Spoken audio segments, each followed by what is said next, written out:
Eu estava te esperando. Sim, você. A sua presença aqui, agora, é mais do que bem-vinda. É essencial, porque toda vez que você chega, o silêncio da minha alma se aquece, como se, finalmente, o universo conspirasse para dar voz ao que meu coração silencia. Hoje abrimos juntas mais um capítulo de confissões, memórias e sentimentos que ecoam em nossas almas como ecos de amores que ficaram pelo caminho. Então respira fundo. Deixa a correria lá fora. Aqui, nesse instante, somos, só nós duas refletindo sobre o que fomos, o que somos e o que ainda poderemos ser. A história de hoje, a de hoje, ela vai te atravessar como um vento frio de outono. Sutil, mas impossível de ignorar. Está pronta? Antes de avançarmos com essa reflexão tão profunda, eu quero te convidar a se inscrever no canal, deixar seu like e ativar o sininho. Assim, você não perde nenhum momento de conexão e inspiração que preparamos com tanto carinho para você. Sim, esse é o único pedido que te faço. Para você é apenas um clique, mas para a nossa diva inspiradora, Clarice, é o que a faz mudar a vida de mais irmãs queridas através de palavras de fé, amor e esperança em meio ao caos. Bom, vamos prosseguir. Capítulo 1. Quando o silêncio ganhou. Voz, você chegou. Eu sabia que viria. E é só com você aqui que eu posso abrir o que há de mais secreto em mim. O que vou contar hoje não começa com um fim, nem com uma traição. Começa com um silêncio que se infiltrou devagar, como quem pede licença para ficar, e ficou. Invisível, mas devastador, era uma terça-feira comum, daquelas em que o mundo segue no piloto automático. Elisa estava em casa, como sempre, dobrando as roupas com o cuidado de quem tenta consertar o que está fora de ordem. Ele chegou, colocou as chaves na mesa, tirou os sapatos, perguntou como foi o dia. Tudo parecia normal. Mas o silêncio já estava ali. Não nas palavras que ainda trocavam, mas no espaço entre elas. O amor deles não morreu de repente. Foi morrendo, como as últimas brasas de uma lareira esquecida. Um dia, ela percebeu que seus olhos não procuravam mais os dele na mesa do café, que os sorrisos haviam se tornado reações automáticas e que abraços tinham virado formalidades, e foi então que tudo começou a doer. Porque Elisa não sabia exatamente o que havia mudado, só sentia que o que existia antes já não estava mais ali. Não foi uma briga, nem um erro específico. Foi ausência. Uma ausência tão densa que ela podia tocá-la com as mãos. Ele ainda estava em casa, dormia ao seu lado, perguntava sobre as contas, mas não havia mais. Não a enxergava de verdade. E isso a destruía por dentro.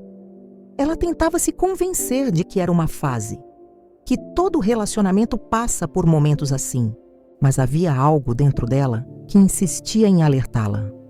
Aquilo não era só um momento, era um fim disfarçado de normalidade. Uma despedida em câmera lenta, à noite, enquanto ele dormia pesado, virado para o lado oposto da cama, Elisa permanecia acordada, encarando o teto, com os olhos marejados de perguntas que nunca foram feitas. Será que ele ainda a amava? Será que ela mesma ainda sabia o que era amor? Ou será que o amor havia sido substituído por uma rotina confortável demais? Para ser deixada, ela queria gritar. Queria balançá-lo pelos ombros e perguntar onde foi que eles se perderam, mas não conseguia, porque algo nela já sabia. Não adiantava mais tentar acordar alguém que escolheu continuar dormindo, e naquele silêncio ensurdecedor, Elisa entendeu algo que nenhuma mulher quer entender. Às vezes, a dor mais profunda não vem de um adeus, mas de um tanto faz. E foi ali, na quietude daquela noite, que o silêncio ganhou voz e sussurrou a verdade que ela mais temia. Ele já tinha ido, mesmo sem sair. Capítulo 2. O peso das pequenas ausências. Com o passar dos dias, Elisa começou a perceber que o que a machucava Não era exatamente a ausência física dele, mas as pequenas ausências cotidianas, tão silenciosas quanto o que havia entre eles. Ele ainda cumpria os rituais de sempre. Trazia pão fresco aos domingos, deixava o casaco pendurado no mesmo lugar, perguntava se ela precisava de algo antes de sair, mas tudo soava automático, como um roteiro que ele repetia sem emoção, apenas por hábito. E isso a feriu mais do que qualquer ausência total, porque era como estar com um fantasma que a tocava sem calor. Ela passou a anotar as microfissuras, pequenas rupturas quase invisíveis, como quando ele deixava de reparar no perfume novo, ou quando não notava que ela havia chorado. Quando, numa conversa, ele respondia com distração, sem realmente escutá-la. Eram gestos tão minúsculos que para os outros seriam imperceptíveis. Mas Elisa os sentia como lâminas finas cortando sua alma todos os dias. A sensação era de se afogar lentamente, sem gritos, sem drama. Apenas uma angústia silenciosa que pesava no peito e na garganta. Ela passou a temer os momentos juntos mais do que os de solidão, porque estar ao lado dele e não se sentir vista era como desaparecer em vida. Em uma manhã chuvosa, enquanto ele tomava café distraído com o celular na mão, Elisa olhou para ele como quem vê um estranho ocupando o corpo de alguém que já amou. E nesse instante, algo dentro dela se quebrou. Não era raiva, não era ódio. Era um luto tranquilo e doloroso, como quem enterra algo que já morreu há tempos, mas só agora encontra coragem de aceitar. Ela não disse nada. Continuou mexendo o açúcar na xícara, devagar. Mas por dentro, sentia o chão se mover. Era como se o universo a empurrasse para uma decisão que ela não queria tomar, mas sabia que era inevitável. Naquela tarde, começou a arrumar a estante de livros. Um por um, ela tirava, limpava e recolocava. Mas no fundo, não era a estante que ela queria organizar. Era a vida, era o coração, era a coragem, porque às vezes a maior prova de amor próprio é reconhecer que não se pode mais continuar pedindo migalhas de quem já não tem fome de você. E Elisa, sem dizer uma palavra, começou a preparar sua partida. Não a física, ainda não. Mas uma partida que começava dentro, silenciosa, como tudo que realmente transforma uma mulher. Capítulo 3. As coisas que nunca foram. Ditas, Elisa sempre teve uma alma cheia de palavras. Era do tipo que escrevia cartas que nunca enviava, que falava com os olhos quando a boca hesitava. Mas, nos últimos tempos, até dentro dela, as palavras começaram a se perder. Ela queria dizer tantas coisas. Queria perguntar onde foi que eles deixaram de se encontrar, em que esquina da vida ele deixou de procurá-la com o mesmo brilho nos olhos. Queria contar que sentia saudade, não dele exatamente, mas de quem ela era quando estavam bem. Queria dizer que estava cansada, não fisicamente, mas emocionalmente esgotada de tentar manter um laço que já não tinha nó. Mas nada disso. Saía. Ficava preso, como se a garganta tivesse decidido proteger o coração, evitando mais um fracasso, mais uma rejeição. Elisa passou a escrever cartas mentais todas as noites antes de dormir. Cartas que começavam com "eu ainda sinto" e terminavam com "mas já não dá mais". Em cada uma depositava um pedaço da sua dor, uma tentativa de entendimento, uma memória que insistia em doer. Mas nenhuma delas chegava ao papel. E talvez fosse melhor assim, porque no fundo ela sabia que ele não entenderia. Ele não escutava mais. Não prestava atenção nos silêncios dela, tampouco nos gestos sutis de pedido de socorro. A casa estava cheia de rastros desses gritos calados, o bilhete que ela deixou preso no espelho e que ele nunca leu. O jantar que ela preparou com carinho e que ele comeu distraído falando do trabalho. A música que ela pôs para tocar, a deles, e que ele não reconheceu. Era como gritar em um deserto. Como entregar flores para alguém com os olhos vendados. Elisa se deu conta de que estava se doando a alguém que já não sabia mais o que era receber. E talvez nunca soube. Numa dessas noites de insônia, ela se levantou e sentou-se à mesa, com uma folha em branco. Ficou ali, encarando o vazio do papel, esperando que a coragem aparecesse entre um suspiro e outro, mas nada veio. Nem a raiva, nem o alívio. Só um sentimento amargo de frustração, como se, além de tudo, ela ainda se culpasse por não conseguir pôr fim em algo que a estava destruindo, porque o mais cruel do silêncio é que ele vai matando lentamente, sem deixar marcas visíveis. Naquela madrugada, sem lágrimas, sem bilhete, sem confronto, Elisa fez o que mulheres fortes fazem quando tudo dói. Ela se calou por fora, mas gritou por dentro. E foi nesse grito mudo que começou pela primeira vez a planejar sua libertação. Capítulo 4. A coragem silenciosa de quem fica. As pessoas falam muito sobre ir embora, sobre fazer as malas, bater a porta, virar as costas com a cabeça erguida. Mas ninguém fala da coragem de quem ainda permanece por fora, enquanto por dentro já está a léguas de distância. Elisa não foi embora naquele dia nem no seguinte. Continuou ali, caminhando pela casa como uma sombra de si mesma. Cada canto trazia lembranças.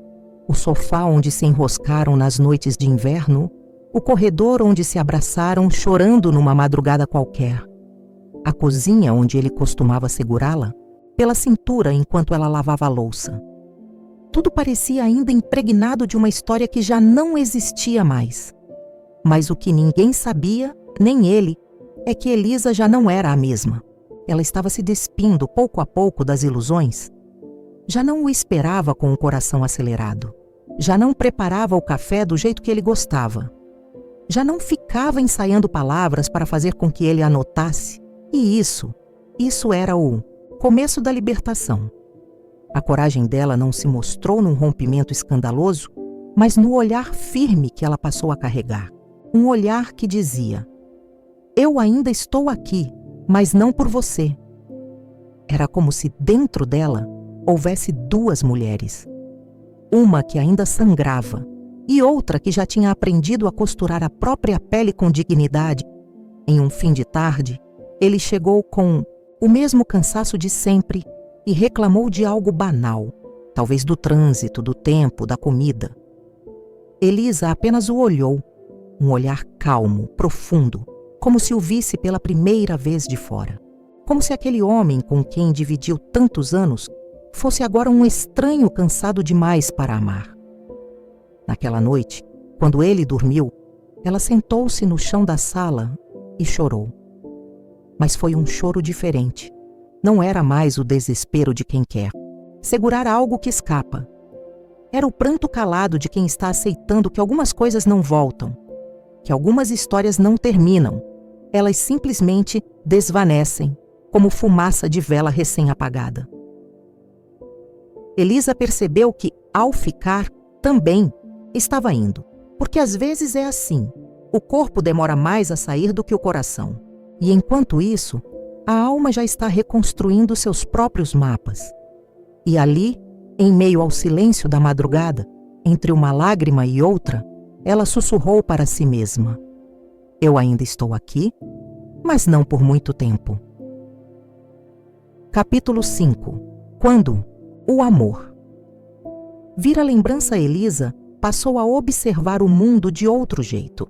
As ruas pareciam mais silenciosas, os dias mais longos e os sorrisos alheios, quase falsos. Não porque o mundo havia mudado, mas porque ela já não olhava com os olhos da esperança, e sim com os da maturidade crua de quem aprendeu a lidar com o fim de um amor ainda presente. Ela havia parado de contar os dias. Antes, toda manhã carregava a expectativa de que ele notasse, que dissesse algo, qualquer coisa, que perguntasse se ela estava bem. Mas agora ela apenas acordava, cumpria o necessário, respirava fundo e vivia em modo de sobrevivência emocional. Uma tarde, Ao mexer em uma caixa de fotos antigas, encontrou uma imagem dos dois, sorrindo em frente ao mar. Era verão. Ela estava de vestido leve e ele a segurava pela cintura com força. O tipo de abraço que a fazia acreditar que estavam destinados. Elisa ficou ali, encarando aquela versão de si mesma, uma mulher que ainda acreditava, que ainda se jogava sem medo. E, ao olhar para aquela imagem, ela não sentiu saudade. Sentiu compaixão, porque hoje ela sabia o quanto aquela mulher havia se machucado tentando manter algo que não era mais dela. À noite ele chegou como sempre. Um beijo na testa, uma frase solta, um comentário sobre o trabalho. Sentou-se no sofá e ligou a TV. Elisa observava tudo em silêncio. E pela primeira vez, enxergou o quanto ele havia se tornado pequeno dentro da grandeza do amor que ela ofereceu. Ele não era vilão, mas também não foi herói. Foi apenas alguém incapaz de cuidar do que tinha nas mãos. E ela foi gigante por tanto tempo.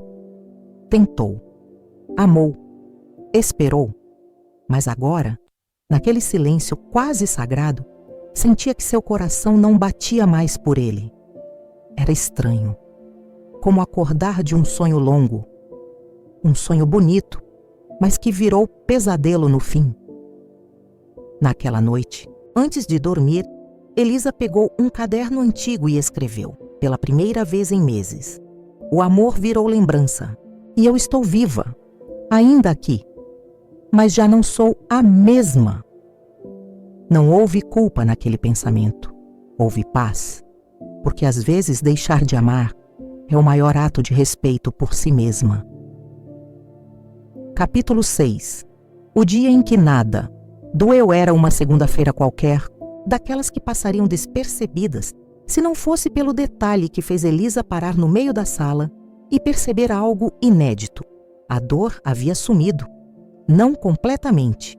Havia ainda uma sombra aqui e ali, como quem se despede devagar. Mas naquele dia, pela primeira vez em muito tempo, ela acordou e não sentiu aquele peso no peito, aquela angústia constante, o nó na garganta. Nada disso veio. Ela levantou, arrumou a cama com calma, preparou o café com açúcar na medida certa. Não mais como ele gostava, mas como ela preferia. E ao tomar o primeiro gole, sentiu um gosto diferente. Liberdade. Foi um susto, um espanto silencioso. Porque a gente se acostuma tanto à dor que quando ela vai embora, o vazio que sobra chega a causar estranheza. Elisa caminhou pela casa e notou a luz atravessando a cortina. Notou a música que tocava na playlist. Notou os detalhes da vida que por meses ela havia ignorado por estar ocupada demais tentando ser notada. Naquela tarde, saiu para caminhar. Vestiu uma roupa leve, prendeu o cabelo de qualquer jeito e decidiu sair sem destino. O vento batia no rosto como um lembrete sutil de que a vida, apesar de tudo, ainda estava ali, esperando por ela. Enquanto andava, notou casais de mãos dadas, risos em cafés, crianças correndo, e pela primeira vez não sentiu inveja nem tristeza. Apenas uma consciência profunda de que o amor existe sim, mas que não deve ser um lugar onde alguém se anula para caber. Sentou-se em um banco da praça e fechou os olhos por um instante. E ali, sozinha no meio da cidade, sentiu algo que há tempos não visitava: leveza. Na volta para casa, passou por uma vitrine e se viu refletida no vidro. Estava mais magra, mais cansada talvez. Mas havia algo no olhar que não existia antes: autonomia. E quando chegou, ele já estava lá, como sempre. Olhou para ela, perguntou se queria pizza, falou algo sobre o jornal. Mas Elisa não respondeu de imediato, apenas sorriu de leve. Um sorriso sutil, quase imperceptível, mas carregado de um significado que ele jamais entenderia. Ela estava voltando para si, e naquele silêncio repleto de paz, entendeu que o amor que realmente importa é aquele que nos faz florescer, não o que exige que a gente se enterre pouco mais a cada dia. Capítulo 7. Quando o coração aprende a se despedir em silêncio, Elisa já não esperava mais que ele notasse a mudança. Era como se estivessem vivendo em universos paralelos, dividindo o mesmo teto com corações em fusos horários diferentes. Ela não o odiava, tampouco sentia mágoa. O que habitava ali agora era outra coisa, indiferença vestida de paz. Enquanto ele falava de contas a pagar, de notícias do mundo, de assuntos cotidianos, Elisa ouvia com um filtro interno que separava o necessário do irrelevante. Já não se irritava, já não se magoava, porque já não esperava mais nada. Foi numa noite de céu limpo que ela percebeu o quanto havia crescido. Sentou-se na varanda com uma taça de vinho e o coração sereno. Pensou nas tantas vezes em que chorou ali mesmo, escondida, sufocada por palavras engolidas e gestos ignorados. Agora, no entanto, havia apenas o som do vento e o corpo relaxado. Na mente, flashes do que viveu. Ele a segurando pela mão nas ruas da cidade antiga. Ele rindo do jeito dela de colocar açúcar demais no café. Ele tocando seu rosto numa manhã chuvosa e dizendo que ela era seu lar. Tudo isso agora parecia pertencer a outra vida. E talvez pertencesse mesmo. O que mais doía não era o fim, era a consciência de que ele nunca soube realmente quem ela era. Nunca a enxergou com profundidade. Sempre a admirou superficialmente, como quem vê um jardim bonito, mas nunca se preocupa em regar.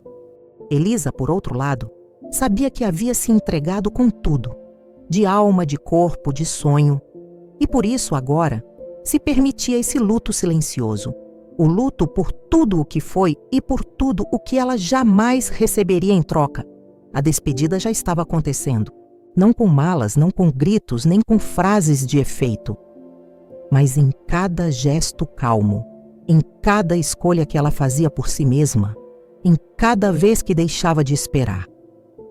Naquela noite, antes de dormir, olhou para ele. Ele já dormia, alheio como sempre. E pela primeira vez em muito tempo, ela não sentiu raiva nem ternura. Sentiu apenas fim. E havia uma força nisso.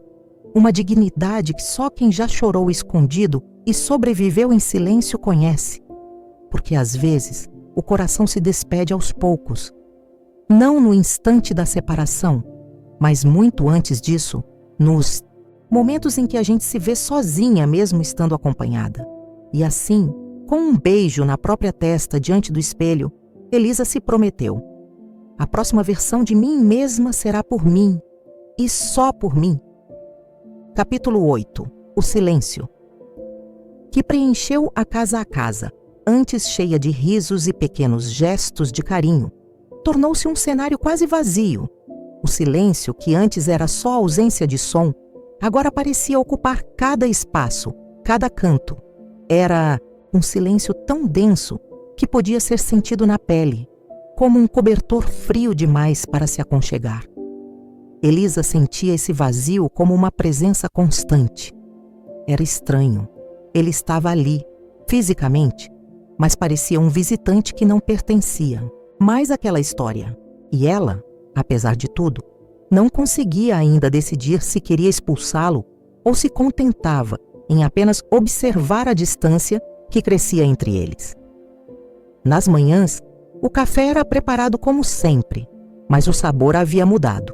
O café era mais amargo, as palavras dele mais curtas, e os olhos de Elisa, às vezes, se perdiam para longe, buscando algum sinal de vida que tivesse sobrado naquela rotina sem sentido. Foi numa dessas manhãs que ela percebeu que o silêncio não era só ausência. Ele era a manifestação mais verdadeira daquilo que eles haviam se tornado. Duas pessoas dividindo o mesmo teto, mas vivendo histórias paralelas que jamais se cruzariam novamente. Numa tentativa de preencher aquele vazio, Elisa começou a falar, com a casa. Falava com as paredes, com as janelas, com os quadros na parede que testemunharam amores e brigas. Contava seus medos, suas esperanças, sua tristeza. E mesmo que ninguém respondesse, Aquele monólogo silencioso a confortava. Mas o silêncio não se desfazia, e de tanto ficar começou a pesar, a corroer. Era uma espécie de prisão invisível, onde o pior não era estar só, mas estar só em meio ao que antes foi tudo. Elisa sabia que o próximo passo seria difícil, que o silêncio precisaria ser quebrado. Mas ainda não estava pronta para esse confronto. Ainda tinha medo do que poderia vir, do que ela poderia perder ou do que ainda poderia se partir dentro dela. Então, naquela casa silenciosa, Elisa decidiu que, pelo menos por enquanto, iria se permitir sentir. O que fosse. Sem pressa, sem vergonha. Porque algumas dores precisam ser vividas no próprio tempo. E enquanto a casa ecoava aquele silêncio pesado, Elisa, sozinha, começou a ouvir pela primeira vez sua própria voz, aquela que havia se calado há tanto tempo.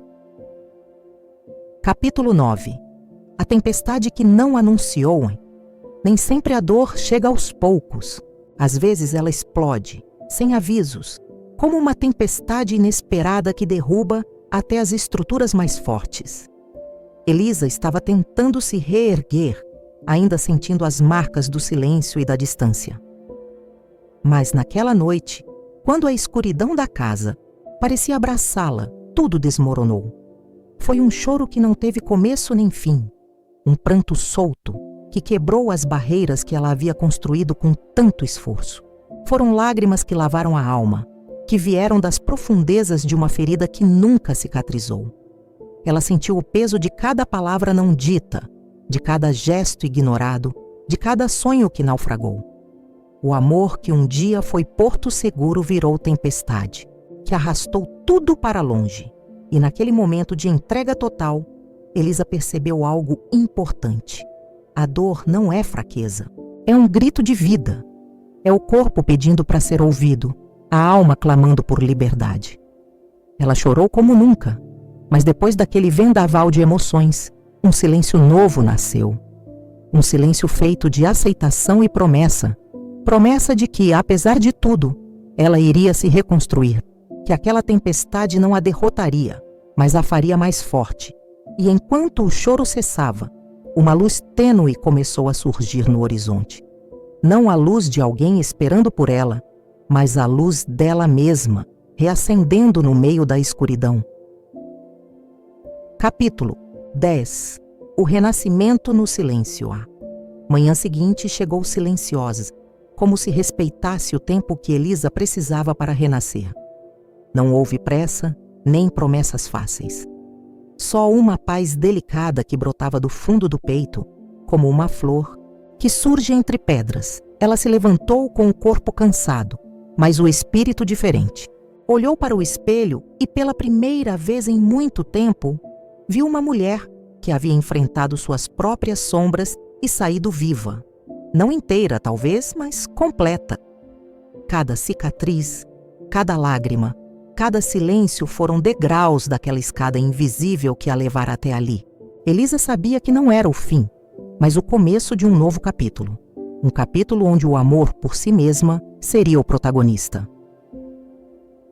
Ela aprendeu que não precisa de aplausos para se reconhecer, que o valor não está no outro, mas na firmeza de manter-se inteira diante da tempestade, que a solidão às vezes é o útero onde nasce a força que ninguém vê.